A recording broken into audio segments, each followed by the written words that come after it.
Hello बच्चों। नमस्कार। कैसे हैं आप सब लोग।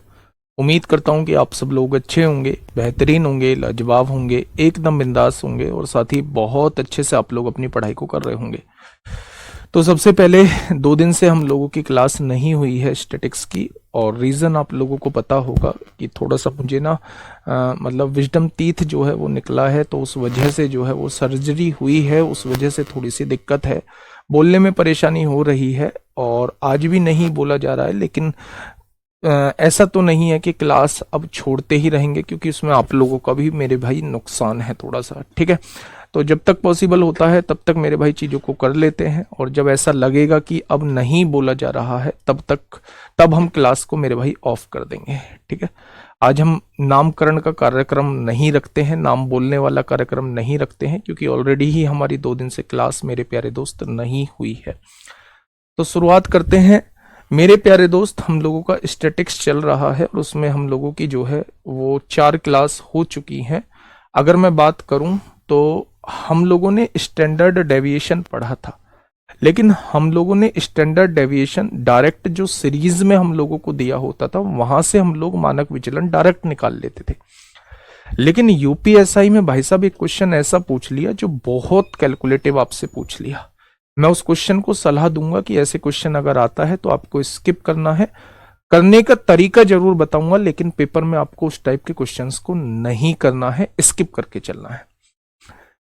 अगर मानक विचलन की बात हम लोग करें तो मैंने कहा था कि आप वेरिएंस निकाल लीजिए। वेरिएंस के लिए आपको पहले मीन निकालना होता था, फिर मीन में से उस डाटा को घटाते थे, जितना भी आता था उसका स्क्वायर करके उन सबका सम करके नीचे जितना भी डाटा था उससे डिवाइड कर देते थे, तो हमारा वेरिएंस आ जाता था। फिर वेरिएंस का अंडर रूट हम लोग निकालते थे, तो वो हमारा स्टैंडर्ड डेविएशन मेरे भाई आ जाता था, मानक विचलन हम लोगों का आ जाता था। लेकिन एक क्वेश्चन ऐसा आया कि भाई साहब टेबल के रूप में आपसे मानक विचलन पूछ लिया। पहले इस फॉर्मूले को देख लीजिए। Sigma stand for standard deviation यानी मानक विचलन। आपको पहले मीन निकालना पड़ेगा, उस डाटा में से मीन को घटा के स्क्वायर करना पड़ेगा और उसकी गुणा फ्रीक्वेंसी में करनी पड़ेगी, और उसे फ्रीक्वेंसी के सम से डिवाइड करके अंडर रूट निकालना पड़ेगा। थोड़ा सा बड़ा प्रोसेस है, मैं फिर से कह रहा हूं। समय है तो क्वेश्चन को करिए, नहीं समय है तो आप बिल्कुल क्वेश्चन को स्किप कर सकते हैं। मैं क्वेश्चन के थ्रू आप लोगों को समझाने की कोशिश करता हूं। ये क्वेश्चन मैं आप लोगों को समझा रहा हूं। इसके बाद ये क्वेश्चन जो है ये यूपीएसआई में पूछा है, बहुत कैलकुलेशन भरा क्वेश्चन है। मैं आपको तरीका बताऊंगा, एक बार आप कोशिश करना मेरे भाई इस क्वेश्चन को करने की। अगर मैं आपसे कहूं कि भाई ये जो इंटरवल वाले क्वेश्चन होते थे इसमें मीन कैसे निकाला जाता था, तो आप कहते थे जी इन दोनों का मध्य बिंदु 5 हो जाएगा, 10 और 20 30 का मध्य बिंदु 15 हो जाएगा, 30 और 20 50 का मध्य बिंदु 25 हो जाएगा, 40 और 30 70 का मध्य बिंदु 35 हो जाएगा, 50 और 40 90 का मध्य बिंदु 45 हो जाएगा। क्या ये आपके सामने एक्स आई की वैल्यू आ जाएगी? जब एक्स आई की गुणा एफ आई में करते थे तो ये कितना हो जाएगा? 25 हो जाएगा। 10 की गुणा 15 में करोगे ये कितना हो जाएगा? 150 हो जाएगा। 25 की गुणा 20 में करोगे कितना हो जाएगा? 500 हो जाएगा। 35 की गुणा 10 में करोगे 350 हो जाएगा, और 45 की गुणा 5 में करोगे 225। ये एफ आई एक्स आई आपके सामने आ चुका है। अब इसका टोटल करो। 5 5 10 को 0 हासिल 1, 2 1 3 5 3 8 5 13 2 15 को 5 हासिल 1, 2 1 3 3 3 6 6 5 11 11 और 1 12 हो जाएगा। फ्रीक्वेंसी के टोटल से डिवाइड कर दो। 10 5 15, 20 35, 10 45, 5 50। क्या ये मीन आपके सामने निकल के आ जाएगा? ये चीज आप लोग पहले ही कर चुके हो मेरे प्यारे दोस्त। यानी मीन जो निकल के आ जाएगा वो कितना आ जाएगा मेरे भाई? मीन जो निकल के आ जाएगा वो मेरे प्यारे दोस्त 25 निकल के आ जाएगा। कोई दिक्कत नहीं। अब उसने स्टैंडर्ड डेविएशन पूछा है। आप फॉर्मूला याद रखिएगा। फ्रीक्वेंसी की गुणा आपको करनी है, आपको एक्स में से उस मीन को घटाना है, उसके स्क्वायर करना है, और summation F I summation frequency, यहां भी समेशन लगना है। भाई साहब इस फॉर्मूले पे मत जाओ, मैं जो करना बता रहा हूं उस चीज को समझो। सबसे पहले आपको इस वाले क्वेश्चन में मीन निकालना है। मीन आ चुका है 25। अब मीन में से आप लोगों को एक्स आई की वैल्यू को घटाना है। जब मीन में से घटाया, 25 में से 5 गया तो 20 बचा, 25 में से 15 गया तो 10 बचा, 25 में से 25 गया 0 बचा, 25 में से 35 गया -10 बचेगा, 25 में से 45 गया -20 बचेगा, बच गया। अब ये जो डिफरेंस आया है इसका स्क्वायर कर दीजिए, 20 का स्क्वायर 400 हो जाएगा, 10 का स्क्वायर 100 हो जाएगा, इसका स्क्वायर 0 होगा, इसका स्क्वायर 100 हो जाएगा और इसका स्क्वायर 400 हो जाएगा। क्या आप लोग इसका स्क्वायर कर चुके हैं? xi माइनस एक्स का स्क्वायर कर चुके हैं। अब उसकी गुणा फ्रीक्वेंसी में करेंगे तो ये 2000 आ जाएगा, ये मेरे भाई 1000 आ जाएगा, ये 0 रहेगा, ये 1000 हो जाएगा और ये कितना हो जाएगा? 2000 हो जाएगा। इसका समेशन करेंगे तो 6000 हो जाएगा और फ्रीक्वेंसी के टोटल से डिवाइड कर दीजिए, 50 से डिवाइड कर दीजिए, अंडर रूट निकाल देंगे, स्टैंडर्ड डेविएशन आ जाएगा। तो मेरे प्यारे दोस्त आप देखिए कितना आएगा आंसर। आंसर आ रहा है 2 से काटेंगे, 0 से 0 कट गया, 5 से काटेंगे, अंडर रूट के अंदर 120 आ रहा है। अंडर रूट के अंदर 120 कैसे आएगा मेरे भाई? अंडर रूट के अंदर 120 आ रहा है। तो मेरे भाई ये रूट से बाहर दिए हुए हैं, अंदर ले लो, अंदर आएंगे तो 100 आएगा, अंदर आएंगे तो 100 आएगा, है ना। अब 120 कैसे आएगा? 5 से काटोगे 20 बार कटेगा, 20 छिक्का 120, ऑप्शन नंबर 20 क्वेश्चन का जवाब हो जाएगा। अब मैं आपका क्वेश्चन समझ पा रहा हूं, रुको रुको रुको रुको, ऐसा नहीं करना है, मुझे पता है टाइम टेकिंग है, इसीलिए मैंने शुरुआत में आपसे बोला था अगर आपने 7-8 क्वेश्चन की प्रैक्टिस कर ली तो ऐसे क्वेश्चन में फिर आप घबराओगे नहीं। अगर आसान वैल्यूज के साथ आते हैं तो आप आसानी से स्टैंडर्ड डेविएशन निकाल लोगे। एक बार ऐसा क्वेश्चन पूछा गया है, एसएससी के अंदर ही पूछा गया है, मैं इसलिए आप लोगों से बताने की कोशिश कर रहा हूं मेरे भाई, ठीक है। आपको क्या करना है? सबसे पहले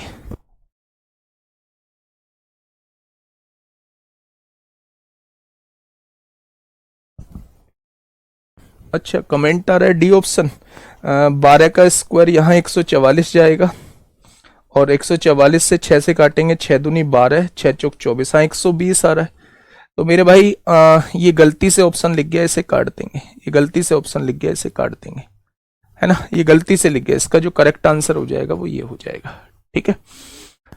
मेरे प्यारे दोस्त सबसे पहले आपको मीन निकालना है। मीन निकालने का तरीका होता है एक्सआई निकालना है, ये सारी एक्सआई की वैल्यू है, इन दोनों का मिड पॉइंट ही एक्सआई की वैल्यू होती है। उस एक्सआई की गुणा फ्रीक्वेंसी में करनी है, एफ आई एक्सआई, इस सब का टोटल कर देना है और इस सब के टोटल को अगर फ्रीक्वेंसी के टोटल से डिवाइड कर दोगे मीन आ जाएगा।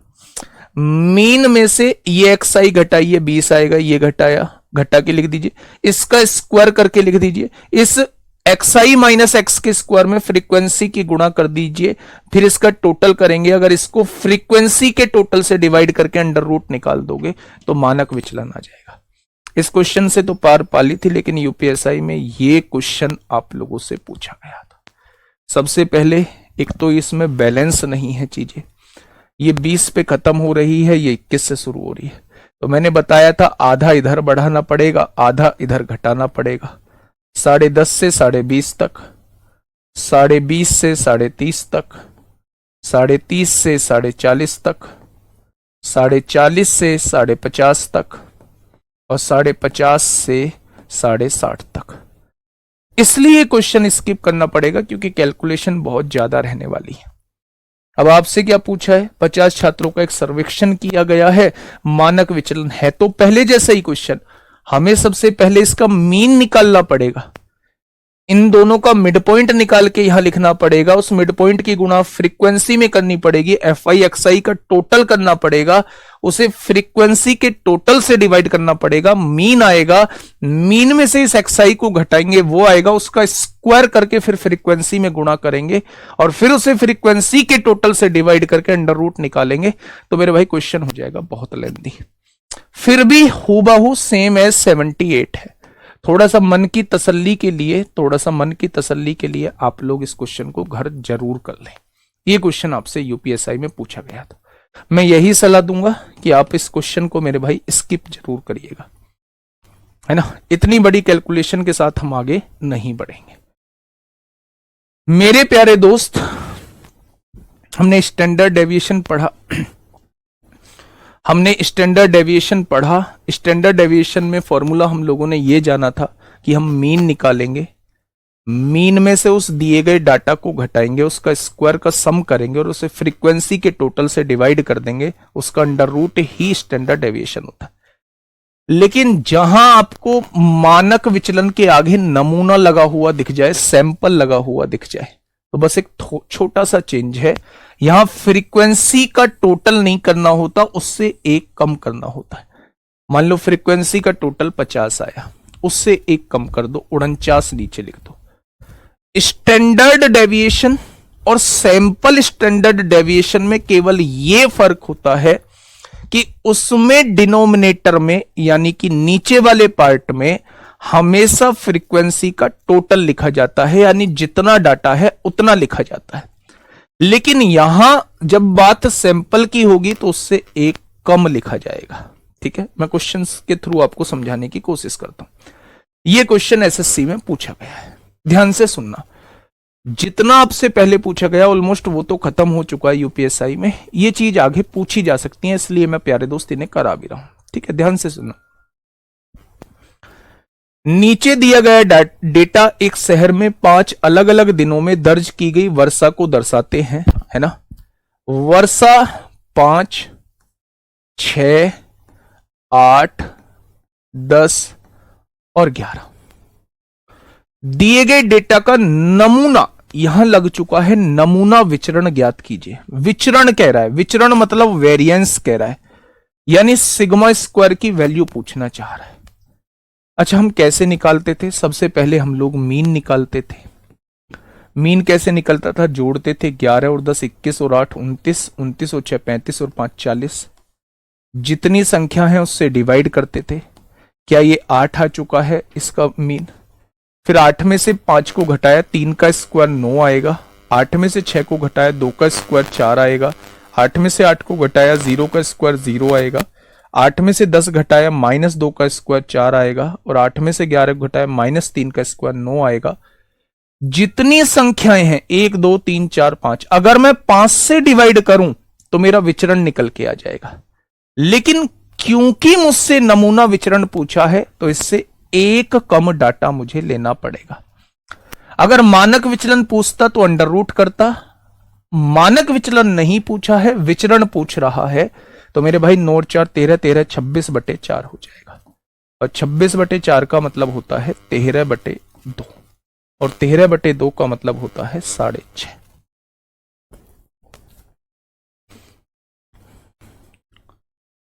ऐसे काम नहीं चलेगा भाई। अगर याद नहीं है, समझ में नहीं आ रहा है, तो फिर आपने पीछे का नहीं पढ़ रखा है।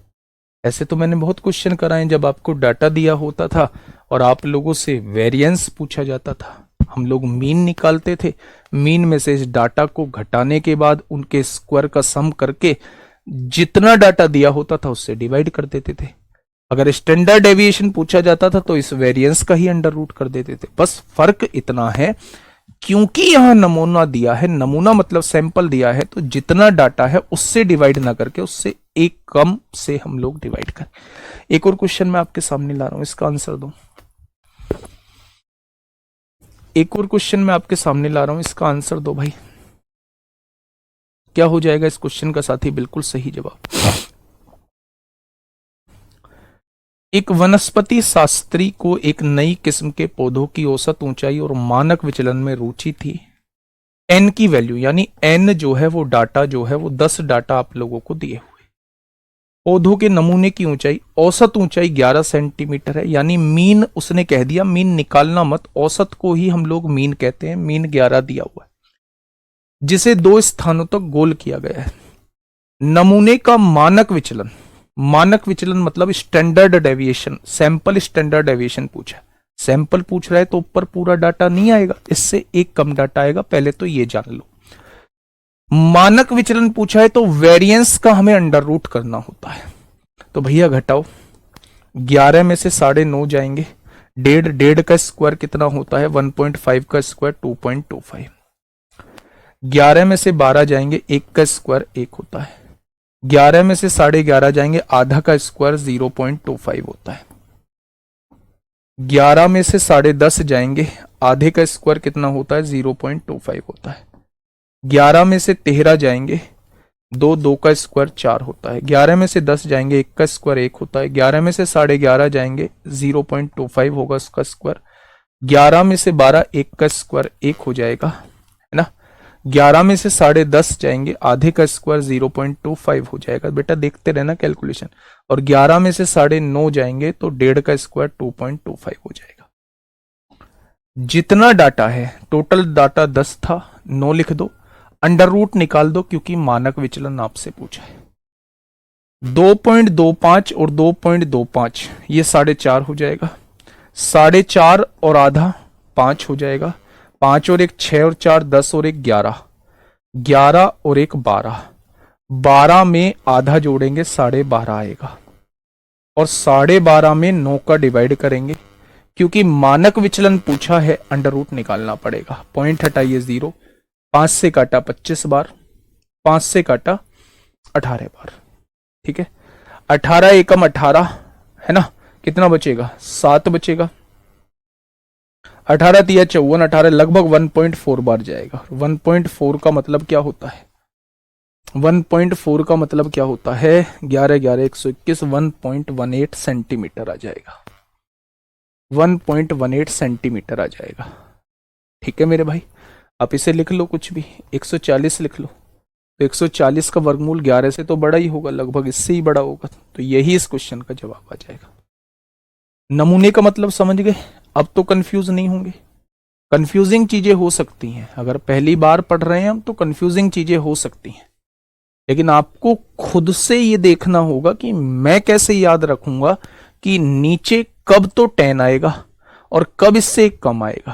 तो जवाब मिलेगा जब नमूना लगा होगा तो नीचे इससे 1 कम आएगा, और जब नमूना नहीं लगा होगा, खाली मानक विचलन होगा, तो ये n की वैल्यू ऐसी आ जाएगी, ठीक है। चलिए, मैं काफी हद तक चीजें करा चुका हूं, फिर भी कोई चीज मिस होगी तो मैं बीच किसी चैप्टर में भी आपको बता दूंगा, अगर कोई चीज मुझसे मिस हो गई होगी। मैं बस एक चीज जो मुझे अभी ध्यान आ रही है वो आ रही है कोफिशिएंट ऑफ वेरिएंस।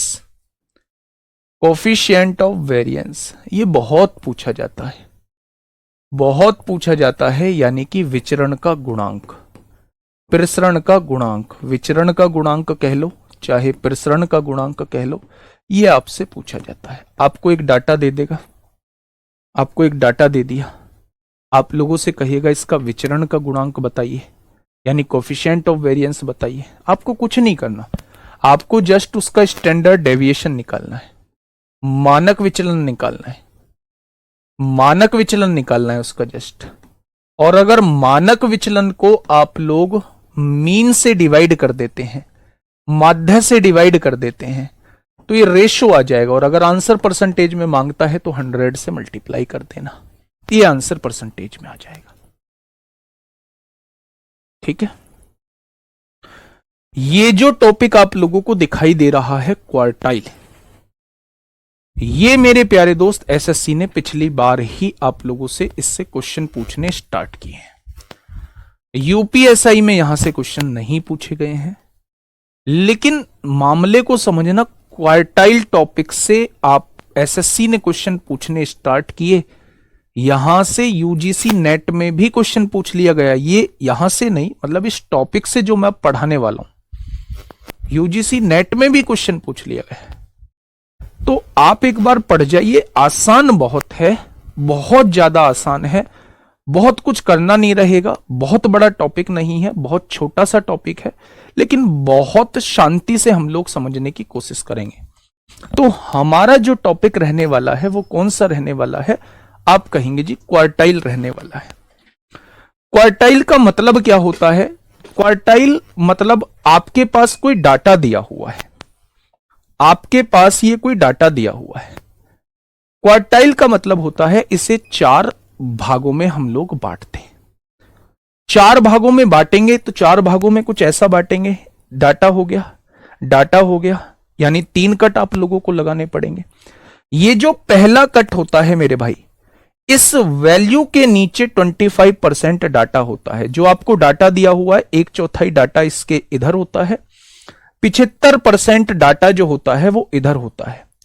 तो जब भी आपसे प्रथम क्वार्टाइल पूछे, फर्स्ट क्वार्टाइल पूछे या प्रथम चतुर्थक पूछे, तो आप समझ जाना कि ये उस वैल्यू की बात करना चाह रहा है जिसके नीचे जो है वो 25% डाटा रहेगा और जिसके ऊपर 75% डाटा रहने वाला है।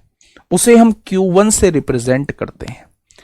अगर वो द्वितीय चतुर्थक आपसे पूछे यानी Q2 की वैल्यू पूछे, तो आप समझ जाना 50% डाटा इधर रहने वाला है, 50% डाटा इधर रहने वाला है, यानी ये ठीक मध्य में वैल्यू होगी Q2 की वैल्यू जो होगी।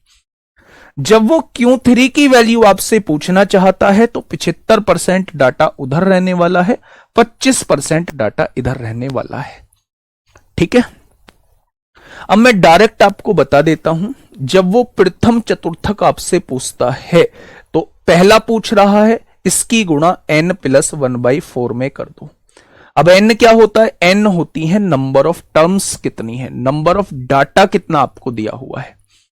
जब वो आपसे Q2 की वैल्यू पूछना चाहता है यानी दूसरे की वैल्यू पूछना चाह रहा है तो 2 की गुणा n+1/4 में कर दो। नीचे 4 क्यों आ रहा है? क्योंकि हम इसे 4 इक्वल पार्ट में डिवाइड कर रहे हैं। अगर वो Q3 की वैल्यू आपसे पूछता है यानी 3 वाले की वैल्यू पूछ रहा है तो 3 की गुणा n+1/4 में कर दो। ये इसका तीसरा क्वार्टाइल आ जाएगा, यानी कि ये थर्ड क्वार्टाइल आ जाएगा। क्वेश्चन करोगे तब बहुत अच्छे से समझ में आएगा। अभी ये थ्योरी पार्ट है। क्वार्टाइल बेसिकली मतलब होता है जो आपको डाटा दिया हुआ है उसे 4 भागों में बांट देना। 4 भागों में बांटोगे तो 3 कट आप लोगों को लगाने पड़ेंगे, यही क्वार्टाइल होते हैं। ये पहला कट, ये दूसरा कट, ये तीसरा कट। इसके नीचे 25% डाटा होता है, इसके ऊपर 75% डाटा होता है। Q2 के नीचे 50% डाटा होता है, Q2 के ऊपर 50% डाटा होता है। Q3 के नीचे 75% डाटा होता है, उसके उधर 25% डाटा होता है। यही सारी चीजें लिखी हुई है। पहला क्वार्टाइल निकालने का तरीका 1 × n+1/4 कर दो। दूसरा क्वार्टाइल निकालने का तरीका 2 × n+1/4 कर दो और तीसरा क्वार्टाइल निकालने का तरीका 3n+1/4 कर दो।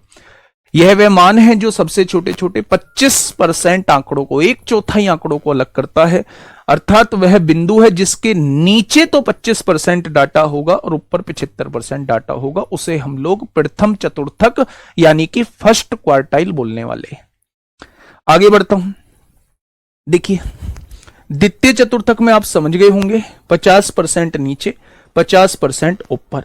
हम निकालते कैसे हैं? 2n+1/4। इस 2 से काट दिया होगा, इसलिए यहां n+1/2 लिखा हुआ है। तीसरा चतुर्थक हम कैसे निकालते हैं? जिसके नीचे 75% डाटा होता है, जिसके ऊपर 25% डाटा होता है। ये कैसे कैसे होता है अभी क्वेश्चन में आ जाएगा। निकालने का तरीका मेरे भाई ये होता है। अब जो आपको याद रखना है वो ये रखना है, प्रथम चतुर्थक Q1 जिसमें नीचे 25% ऊपर 75%। द्वितीय चतुर्थक मतलब Q2 जिसमें नीचे 50% ऊपर भी 50%। तीसरा चतुर्थक मतलब Q3 जिसमें नीचे 75% जिसके ऊपर 25% डाटा होता है। ठीक है, अब परास क्या होता है जी? परास होता है मैक्सिमम में से मिनिमम घटा दो।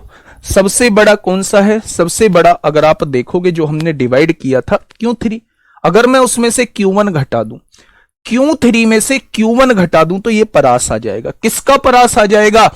अंतर चतुर्थक परास आ जाएगा, क्वार्टाइल रेंज आ जाएगा।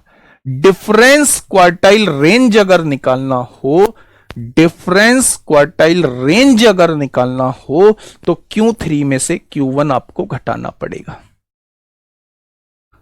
अगर आप लोगों को क्वार्टाइल का डेविएशन निकालना हो, चतुर्थक विचलन निकालना हो, तो इसको बस 2 से डिवाइड कर देना, Q3 - Q1/2। और जैसे आपने रेंज का कोफिशिएंट निकाला था, highest minus lowest upon highest plus lowest, वैसे ही आपको क्वार्टाइल का कोफिशिएंट भी निकालने के लिए कह सकता है। तो अगर क्वार्टाइल का अगर आप लोग रेंज निकाल रहे हैं तो Q3 - Q1 होता है। ऐसे ही यहां Q3 - Q1 upon Q3 + Q1 कर देंगे। थ्योरी से थोड़ा थोड़ा लगा होगा कि भाई साहब चीजें दिमाग में आ रही हैं, लेकिन अभी ये नहीं पता चल रहा होगा कि ये बवाल आखिर है क्या, Q1 क्या है, Q2 क्या है, डिफरेंस क्या है, ये बवाल समझ में नहीं आ रहा होगा। बस अभी जब मैं फॉर्मूले लगाऊंगा तब ये याद रखना है, परास पूछेगा तो Q3 माइनस Q1, विचलन पूछेगा तो Q3 माइनस Q1/2, और गुणांक पूछेगा तो Q3 minus Q1 upon Q3 plus Q1 हो जाएगा। एक क्वेश्चन मैं आपको समझाने की कोशिश करता हूं। पहला क्वेश्चन, इसके बाद के सारी चीज आपको समझ में आ जाएंगी। देखो, नीचे दिए गए आंकड़ों के समूह के लिए परिकलन करें। प्रथम चतुर्थक यानी वो Q1 की वैल्यू पूछना चाह रहा है। ऐसे केस में सबसे पहले डाटा को बढ़ते हुए क्रम में हम लोग लगाते हैं। सबसे छोटी संख्या कौन सी है, 12। उसके बाद वाली संख्या कौन सी है, 25। उसके बाद वाली संख्या 33। उसके बाद वाली संख्या 38। फिर क्या है 45, और फिर क्या है 52, और फिर क्या है 60। 1 2 3 4 5 6 7, 1 2 3 4 5 6 7, 7 डाटा दिए हुए थे।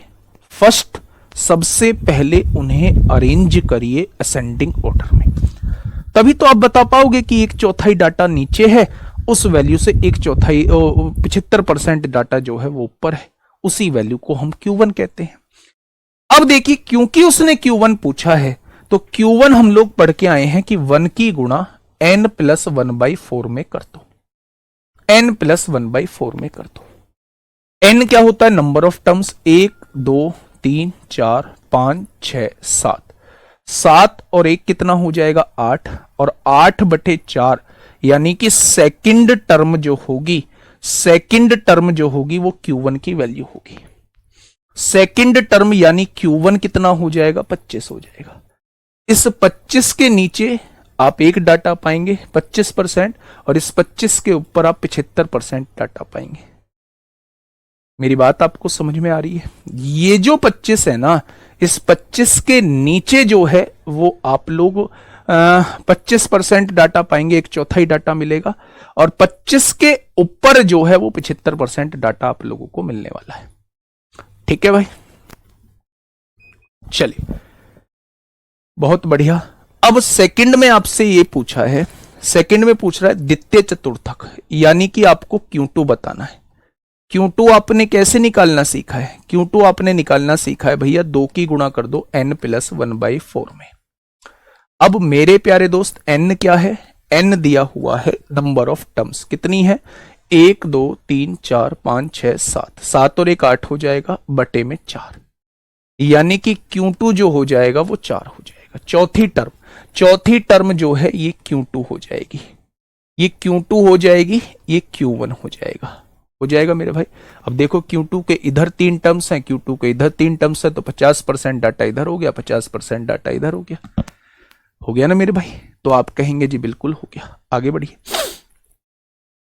Q3, अगर मैं आपसे Q3 पूछता हूं, जैसे इसमें Q3 पूछा है, तो 3 की गुणा कर दो n प्लस 1/4 में। तो मेरे प्यारे दोस्त आप कहेंगे 3, पदों की संख्या कितनी है, 7 है, 7 और 1 कितना हो जाएगा, 8/4, यानी कि छठा जो पद होगा वो Q3 होगा। ये छठा जो पद होगा ये Q3 होगा। Q3 के ऊपर 25% डाटा, Q3 के नीचे जो है वो 75% डाटा। ये तीनों चीज आपके समझ में आ गई है मेरे भाई? तो आपने कहा जी बिल्कुल आ गई। अब उसने पूछा है चौथा, अंतर चतुर्थक परास। परास मतलब सबसे बड़ी में से सबसे छोटी घटाओ। Q3 में से Q1 घटाओ। Q3 कितना था, 52, और Q1 कितना था, 25। 52 में से 25 घटा दो, 12 में से 5 गया 7, और 4 में से 2 गया 2, तो इसका कितना आ जाएगा, ये जो इंटर क्वार्टाइल रेंज है, अंतर चतुर्थक परास है, जो कि Q3 में से Q1 घटाने के बाद आता है, वो कितना आ जाएगा, इस चौथे का आंसर 27 आ जाएगा। चतुर्थक विचलन, विचलन में मैंने आपको बताया था कि जो डिफरेंस आया है उसको 2 से डिवाइड कर देना। Q3 माइनस Q1/2, चतुर्थक विचलन जो है वो 13.5 आ जाएगा। अब ये कह रहा है चतुर्थक विचलन गुणांक पूछ रहा है, तो Q3 माइनस Q1 कितना आया है, 27 आया है। Q3 प्लस Q1 कितना आएगा, 52, और 25 कितना हो जाएगा, 77 हो जाएगा। तो ये आ जाएगा भैया जी कोफिशिएंट। एक भी पॉइंट ऐसा हो जो ना समझ में आया हो, एक भी पॉइंट ऐसा हो जो ना समझ में आया हो। सबसे पहला हमारा टॉपिक था क्वार्टाइल। क्वार्टाइल में हम लोगों ने जाना, क्वार्टाइल में हम लोगों ने जाना कि भैया एक ऐसी वैल्यू, पूरे डाटा को हम 4 पार्ट में डिवाइड कर रहे हैं। जो पहला पार्ट होता है वो Q1 कहलाता है, प्रथम चतुर्थक कहलाता है, जिसके नीचे 25% होता है, उसके ऊपर 75% डाटा होता है।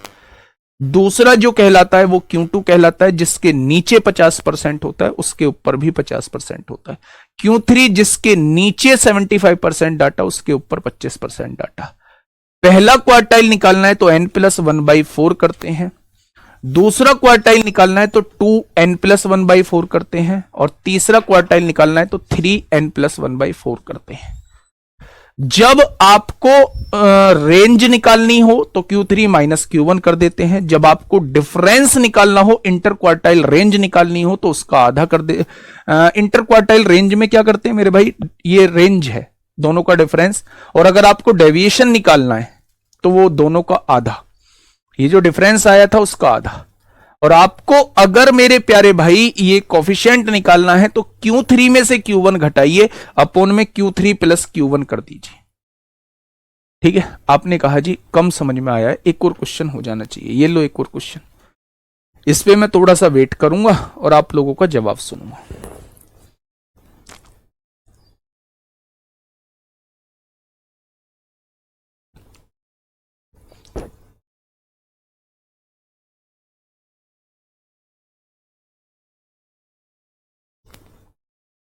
बताइए भाई, समझ में तब आएगा जब समझोगे ढंग से। फटाफट बताइए। देखिए, नीचे दिए गए आंकड़ों के समूह के लिए परिकलन करें। अव्यवस्थित आंकड़े हैं, प्रथम चतुर्थक, सारी वही चीज पूछी है, सीक्वेंस से समझना सारी चीजों को।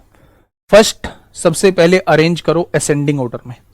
सबसे छोटी संख्या 18, सबसे छोटी संख्या पहले नंबर पे आएगी 18, लिखने की जरूरत नहीं है। दूसरे नंबर पे आएगी भैया जी 24, दूसरे नंबर पे आएगी 24। ठीक है, तीसरे नंबर पे भैया जी आएगी 29, बहुत बढ़िया। चौथे नंबर पे क्या आएगी 33, ये बहुत शानदार। पांचवें नंबर पे क्या आएगी 37, बहुत शानदार। छठे नंबर पे क्या आएगी 41, 41, बहुत शानदार। सातवें नंबर पे क्या आएगी 49, बहुत शानदार।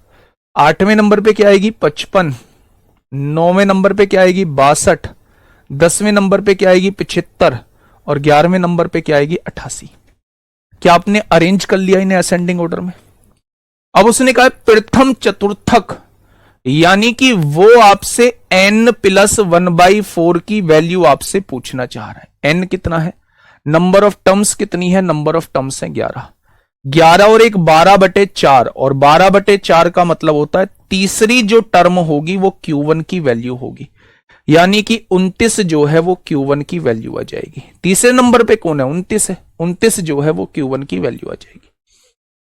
द्वितीय चतुर्थक मतलब कि जो बिल्कुल बीचों बीच होता है, यानी 2n+1/4, n की संख्या 11, 11 में एक जोड़ा 12, 12/4, यानी कि तीसरा 3 दूनी 6, छठा पद जो होगा, छठा पद जो होगा वो मेरे भाई Q2 की वैल्यू होगी, यानी 41।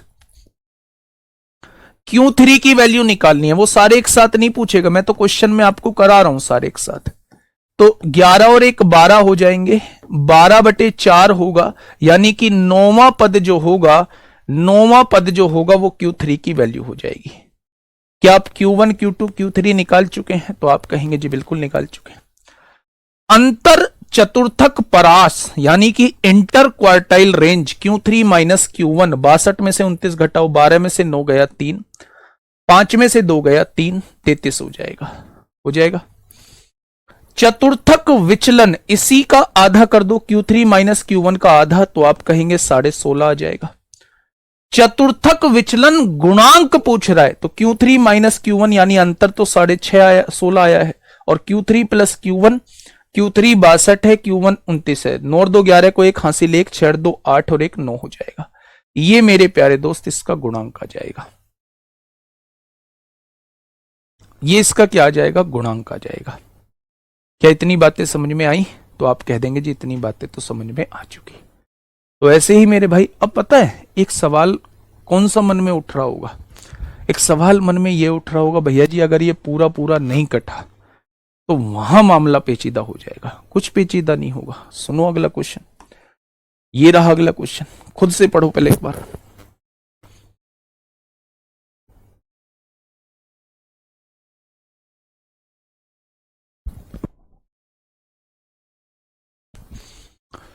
कमेंट आ रहा है, क्या आ रहा है?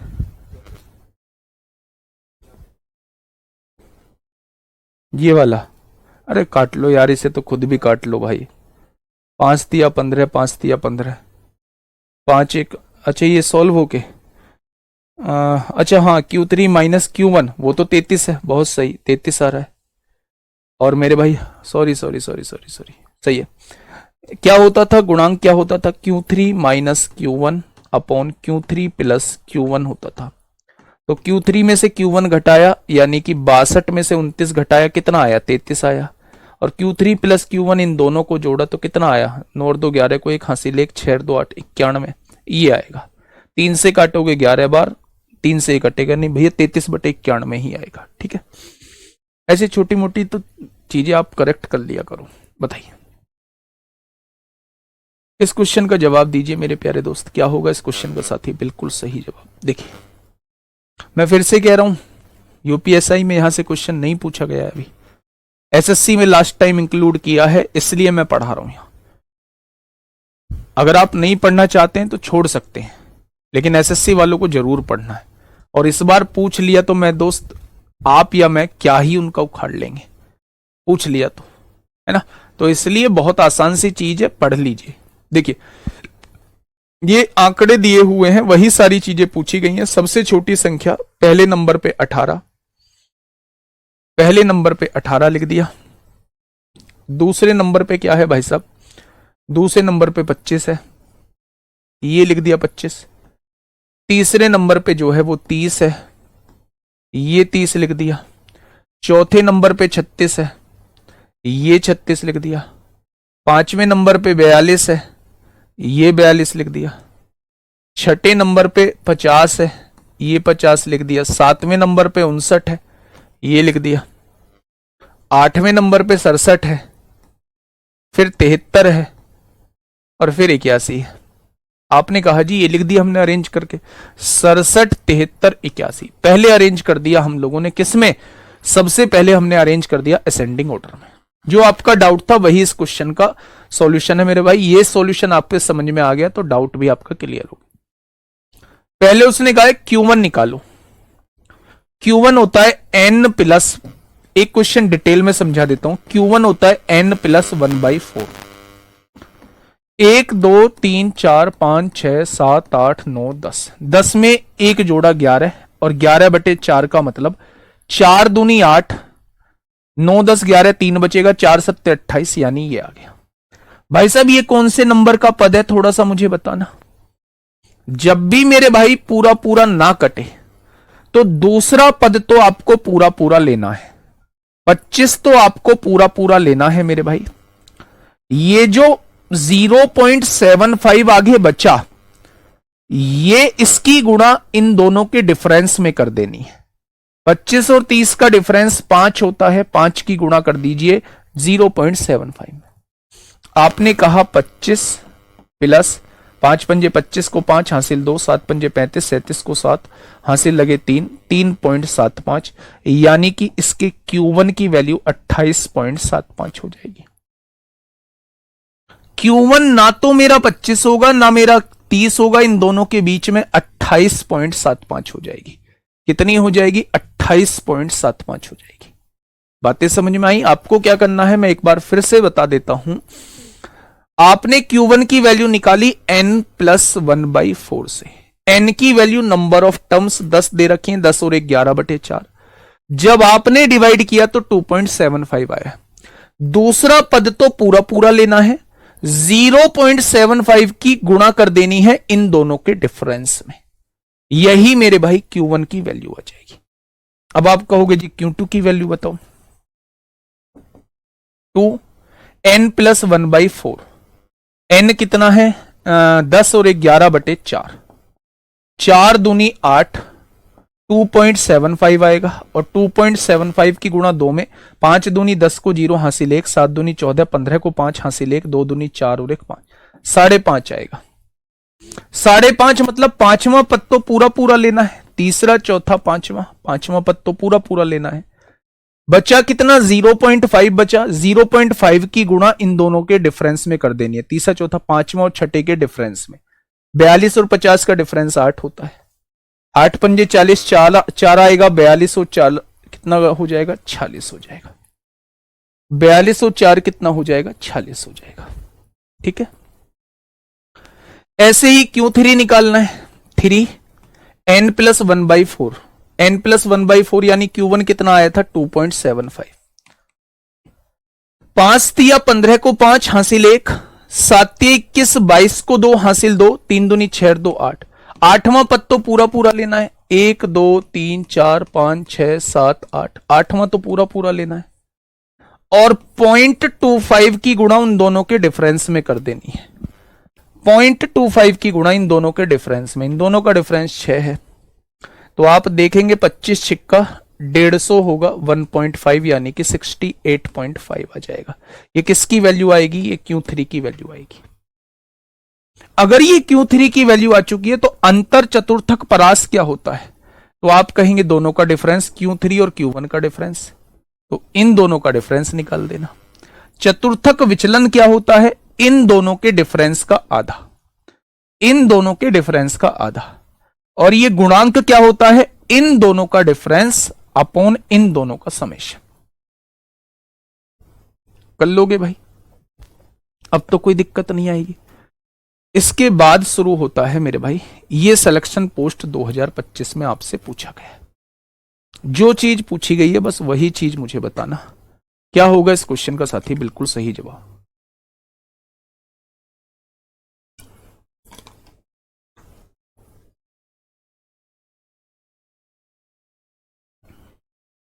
देखिए, निम्नलिखित श्रृंखला के लिए अंतर चतुर्थक रेंज ज्ञात कीजिए। अंतर चतुर्थक रेंज क्या होती थी, Q3 माइनस Q1 होती थी। अब आप देखिए सबसे छोटा, ये तो अरेंज है पहले से ही असेंडिंग ऑर्डर में। अब आपको Q3 निकालना है तो 3n प्लस 1/4। n कितना है 1 2 3 4 5 6 7 8 9 10 11। 11 में एक जोड़ा 12 और 12/4 यानी कि नौवां पद जो है, नौवां पद जो है वो Q3 की वैल्यू है। नौवां पद जो है वो Q3 की वैल्यू है। 1 2 3 4 5 6 7 8, नौवां पद हो जाएगा 18। अब Q1 निकाल दीजिए, n प्लस 1/4 से निकाल दीजिए। 11 और 1 12, 12/4 यानी कि तीसरा पद यानी 6। अब वो रेंज पूछ रहा है, 18 में से 6 जाएगा, आंसर कितना आएगा 12। यही तो होता था Q3 माइनस Q1। Q3 मतलब 3n प्लस 1/4, Q1 मतलब 1 इंटू n प्लस 1/4। n क्या होता है, नंबर ऑफ टर्म्स होता है। तो सबसे पहले arrange in ascending order, then you will calculate anyone, है ना, चाहे वो Q1 Q2 Q3 कुछ भी कैलकुलेट करना। ठीक है, नेक्स्ट क्वेश्चन, ये लास्ट क्वेश्चन है, मुझे बताइए। ये लास्ट क्वेश्चन है, फिर मुझे बताइए फटाफट क्या होगा इस क्वेश्चन का साथी बिल्कुल सही जवाब। यहां दिए गए डेटा के लिए चतुर्थक विचलन बताइए। चतुर्थक विचलन, चतुर्थक विचलन डेविएशन पूछ रहा है। क्या होता था फॉर्मूला, अभी पढ़ के आए हैं, Q3 माइनस Q1/2 होता था। अच्छा, सबसे पहले अरेंज करना पड़ेगा। सबसे छोटी संख्या 3 है, उसके बाद जो है वो 25 है, 3 के बाद 25 है, फिर क्या है 27 है, 2 जगह, 3 जगह 27 दिख रहा है, 3 जगह 27 दिख रहा है, 1 2 3, फिर 2 जगह 28 भी दिख रहा है, 2 जगह 28 भी दिख रहा है, फिर 1 जगह 30 है, 36 है, 40 है, 30 है, 36 है और 40 है। ये 30, ये 36, ये 40। अब आपसे Q3 पूछा है, 3n प्लस 1/4, 1 2 3 4 5 6 7 8 9 10। 10 और 1 11, 11/4।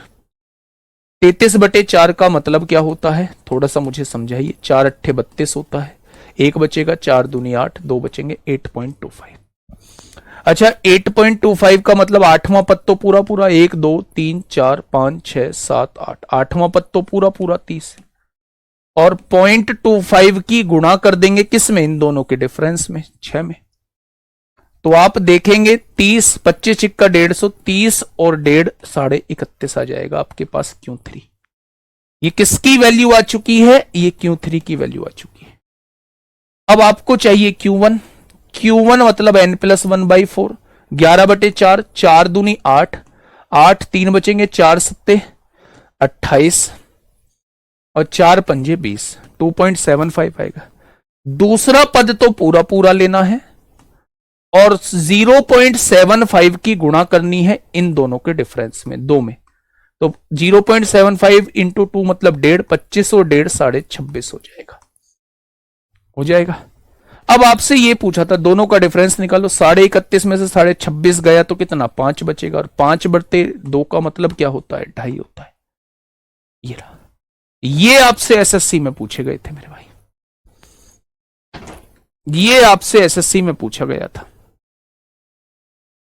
ठीक है, बहुत मुश्किल नहीं है, बहुत आसान चीज है, बस याद रखनी चाहिए, याद होनी चाहिए हम लोग। उम्मीद है एक बार इस क्लास को जरूर देखेंगे, संडे है कल, कल आराम से एक बार पूरी स्टैटिक्स का रिवीजन जरूर करेंगे आप लोग मेरे भाई। जैसे हमने क्वार्टाइल पढ़ा था ठीक वैसे ही डेसाइल है, इसके आगे ठीक वैसा ही परसेंटाइल है। डेसाइल का मतलब होता है, क्वार्टाइल में हमने पूरे डाटा को 4 इक्वल पार्ट में हमने डिवाइड किया 3 कट लगा के।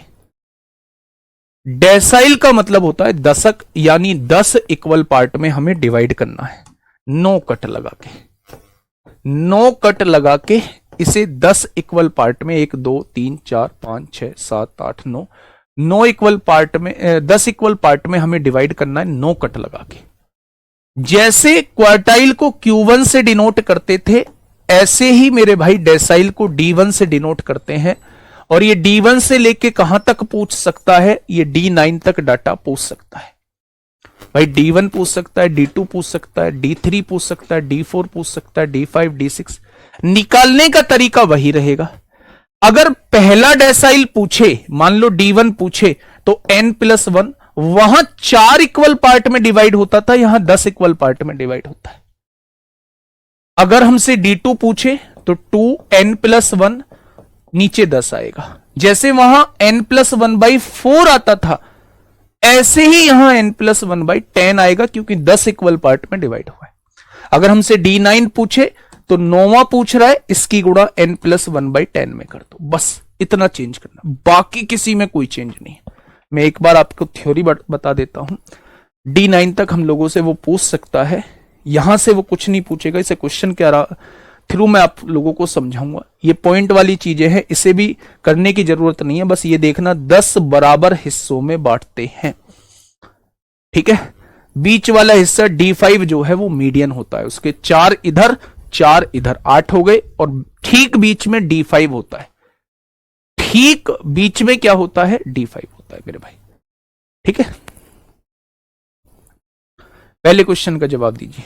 D6 निकलवा रहा है, मुझे लगता है कि अब आपकी चीजें समझ में आने लगी होंगी। क्वार्टाइल मतलब जोन सा क्वार्टाइल पूछे उसकी गुणा n+1/4 में कर दो। डेसाइल मतलब जोन सा डेसाइल पूछे उसकी गुणा n+1/4 में कर दो। छठवां दशक पूछा है, D6 पूछ रहा है, तो 6 की गुणा n+1/10 में कर दो, क्योंकि ये दशक है, 10 इक्वल पार्ट। सबसे पहले अरेंज करो, पहला टर्म 7 है, दूसरी टर्म 9 है, तीसरी टर्म 11 है, चौथी टर्म 12 है, पांचवी टर्म 14 है, फिर 16 है, फिर 18 है, फिर 20 है। 16 18 20 हो गया। अब देखिए, थोड़ा सा ध्यान से सुनना, हाँ थोड़ा सा ध्यान से सुनना मेरे भाई। ये 6 है, पदों की संख्या कितनी है, 1 2 3 4 5 6 7 8, 8 और 1 9, 9/10 आएगा। 54/10 का मतलब 5.4। वही सेम काम जो हमने क्वार्टाइल में किया था, जो हमने चतुर्थक में किया था, वही सेम काम हम लोगों को यहां करना है। कैसे? पांचवा पद कौन सा है? 1 2 3 4 5, पांचवा लिख दिया 14 प्लस 10 की गुणा करनी है। वहां कितने की गुणा की थी हमने? 14। ये तो लिख दिया कौन सा पद है? पांचवा। 1 2 3 4 5, बचा कितना? बचा 0.4। 0.4 की गुणा करनी है किसमें? 1 2 3 4 5, पांचवें और छठे के डिफरेंस में। भाई 5 से ज्यादा है ना, 5.4 मतलब 5 से ज्यादा है, पांचवा पद तो लेना ही लेना है। 1 2 3 4 5 ले दिया, बचा कितना? 0.4। 0.4 की गुणा इन दोनों के डिफरेंस में करनी है। 16 और 14 का डिफरेंस 2 आ जाएगा, 14 प्लस 0.8 यानी कि 14.8 हो जाएगा।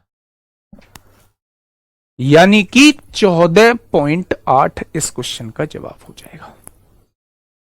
बहुत बड़ी क्लास नहीं लूंगा, डेसाइल कराऊंगा, उसके बाद परसेंटाइल कर लेना।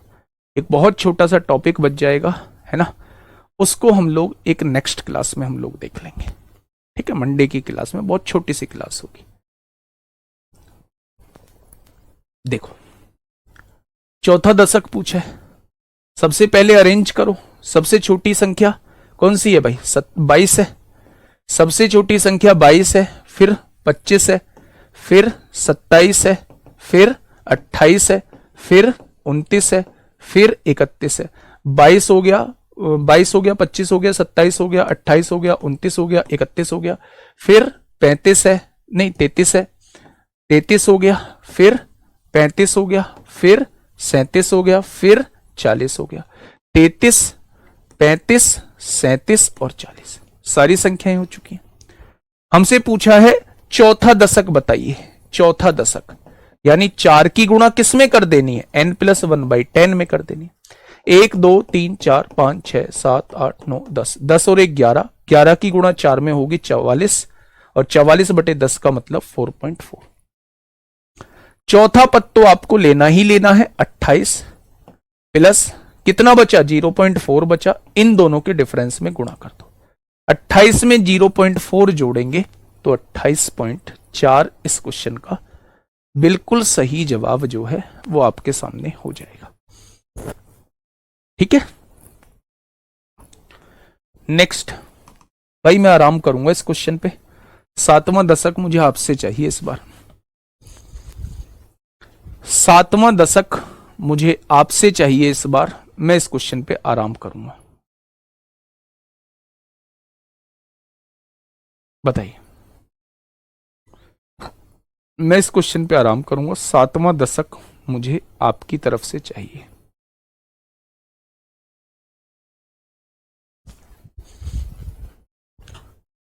चार भागों में बांट रहे हो तो n+1/4 में गुणा कर दोगे जो पूछा है उस दशक की।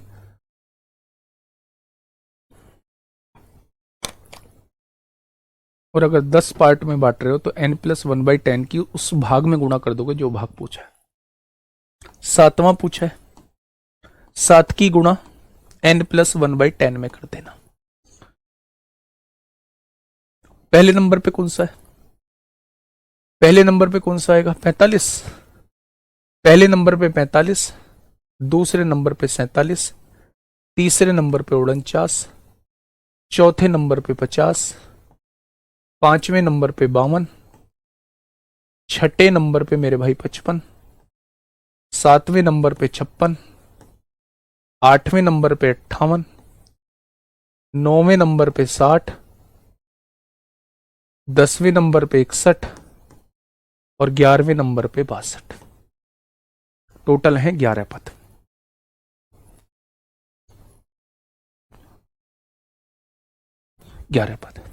अब हमसे कौन सा 7वां पूछ रहा है? 11 और 1 12, 12/10, 12 सत्ते 84/10, 8.4। 8वां पद कौन सा है? 58। 58 से बड़ा एक ही ऑप्शन है, ऑप्शन नंबर बी। नहीं करना चाहते, पूरा करना चाहते हो, 0.4 की गुणा 8वें और 9वें के डिफरेंस में 58 और 60 का डिफरेंस 2 में कर दीजिए। 0.4 की गुणा 2 में होगी 0.8, 58 में 0.8 जोड़ेंगे तो 58.8 हो जाएगा। कर लेंगे ना। डेसाइल बहुत आसान था। जैसे हमने पूरे डाटा को 3 कट लगा के 4 इक्वल पार्ट में बटा तो उसे क्वार्टाइल कहा। पूरे डाटा को 9 कट लगा के 10 इक्वल पार्ट में बांटा तो उसे डेसाइल कहा। ठीक वैसे ही पूरे डाटा को 99 कट लगा के 100 इक्वल पार्ट में अगर आप बांटोगे तो उसे परसेंटाइल कहोगे। जिस परसेंटाइल की वैल्यू आपसे पूछी जाए उसकी गुणा बस 100 में कर देना। अगर P1 की वैल्यू पूछ रहा है तो 1 की गुणा कर दीजिए। अगर P2 की वैल्यू पूछ रहा है तो इसमें 2 की गुणा कर दीजिए। जिस परसेंटाइल की आपसे वैल्यू पूछे उस परसेंटाइल की गुणा n+1/100 में कर दीजिए। खत्म। ये बवाल नहीं पढ़ना है। टोटल इसमें 99 वैल्यूज होती हैं, ये बवाल नहीं पढ़ना है। पहला क्वेश्चन, प्रतिशतकों की कुल संख्या कितनी होती है? परसेंटाइल में 99 कट लगते हैं, इसलिए प्रतिशतकों की वैल्यू होती है 99। ठीक है। दूसरा देखिए, इस क्वेश्चन का जवाब मुझे आपसे चाहिए होगा। अच्छा, इसके बाद भी कोई क्वेश्चन है? चलो एक क्वेश्चन मैं बता देता हूं, फिर इसके बाद आप लोग मुझे बताना। मुझसे पूछा है P40 यानी 40वां प्रतिशतक पूछा है, तो 40 की गुणा किस में करेंगे? n+1/100 में करेंगे। यही तो होगा। अच्छा, पद कितने हैं? 1 2 3 4 5 6 7 8 9 10 11 12। 12 और 1 13 चौका 52, 520 आएगा। और 520 को जब आप 100 से डिवाइड करेंगे तो आपको चाहिए 5.2 की वैल्यू। पांचवा पद तो पूरा पूरा लेना है। पहला पद क्या होगा भाई? सबसे छोटी संख्या। सबसे छोटी संख्या 64 है। दूसरे नंबर पे संख्या 66 है। तीसरे नंबर पे संख्या 68 है। चौथे नंबर पे संख्या 70 है। और 5वें नंबर पे संख्या 71 है। तो पांचवा तो पूरा पूरा चाहिए 71। अब इसमें क्या करेंगे? 0.2 बच गया, 5 तो ले लिया, 0.2 बच गया, उसमें 5वें और छठे के डिफरेंस की गुणा कर देंगे। छठे नंबर पे कौन आएगा? 72। 71 और 72 में डिफरेंस हो जाएगा 1 का, तो 71 और 0.2 कितना हो जाएगा? कहीं गड़बड़ कर दी? चलिए एक बार और देख लेते हैं, कहीं गड़बड़ हो गई है ना। सबसे पहला पद बताइए मुझे क्या है? 64। दूसरा पद मुझे बताइए क्या है? 64 के बाद 66, 66 के बाद 68, 69, 70, छठा 71। अब यही देख लेते हैं। P40 चाहिए ना, 40वां प्रतिशतक चाहिए। n+1, 1 2 3 4 5 6 7 8 9 10 11 12। 12 और 1 13 बटे 100, 52 बटे 10 मतलब 5.2। पांचवा तो चाहिए ही चाहिए 70, प्लस बचा कितना? 0.2। पांचवें और छठे का डिफरेंस 71 और 70 का डिफरेंस 70.2 आएगा। ऑप्शन नंबर सी आ जाएगा। बता नहीं रहे हो मेरे भाई? P85 निकाल के बताना कितना आएगा।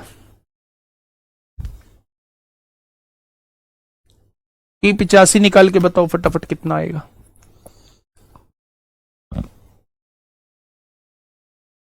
पिचासी नंबर वाला निकालना है। n+1 कितना है? 13 है। 12 और 1 13 बटे 100। 13 पंजे 65 को 5 हासिल 6। 13 अट्ठे 104 और 6 110 हो जाएगा। यहां 100। 11वां पद निकालना है। भाई साहब फजीता ही कर दिया इसने तो। 7वें नंबर का 72 है। 8वें नंबर का क्या हो जाएगा? 73। 9वें नंबर का 74।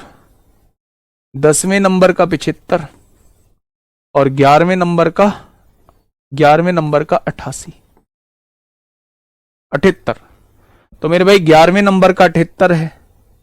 बचा कितना? 0.05 बचा। 11वें और 12वें में डिफरेंस बताओ। 78 और 81 का डिफरेंस कितने का होगा? 3 का होगा। तो आप देखेंगे 78 प्लस 5 तिया 15, 0.15, 78.15 आ जाएगा। आ गया 78.15। मजा आ रहा है ना? अगर ये चीज समझ में आ गई तो फिर ऐसे क्वेश्चन छूटेंगे थोड़ी ना। आप ये कहोगे जी पूरा पेपर ही ऐसा आ जाए तो क्या दिक्कत है। ये डाटा आप लोगों को दिया हुआ है, ये रहा डाटा। आपसे पूछा है P50 की वैल्यू बताइए और P70, 50वां प्रतिशतक पूछा है, 50 n+1/4 कर दीजिए। और 70वां पूछा है 70 n+1/4, 4 नहीं 100, 70 n+1/100 कर दीजिए, है ना? निकाल लोगे? तो आप कहेंगे बिल्कुल निकाल लेंगे। ऐसे ही यहां पूछा है P15 की वैल्यू पूछी है, आराम से निकाल देंगे। 15 × P+1/100, n+1/100। अगर आपसे P15 पूछा जा रहा है तो 15 पूछा जा रहा है n+1/100। ठीक है मेरे भाई? चलिए, ये सिलेक्शन पोस्ट में पूछा है, इस छुटके से तो मैं कर दूं। P15 पूछ रहा है, सबसे पहले P15 निकलवा रहा है। 15 n+1, 1 2 3 4 5 6, n+1 7 आएगा बटे 100। अगर मैं आपसे ये कहूं, अगर मैं आपसे मेरे प्यारे दोस्त ये कहूं कि 15 7 105 बटे 100, 1.05 आ जाएगा। आ जाएगा। पहला पद कौन सा है? 6 ही है। प्लस 0.05 में पहले और दूसरे की डिफरेंस की मल्टीप्लाई कर दीजिए, 6 और 10 आएगा, डिफरेंस 4 आएगा। तो आप कहेंगे भैया जी 5 चौक 20, 0.02 आएगा।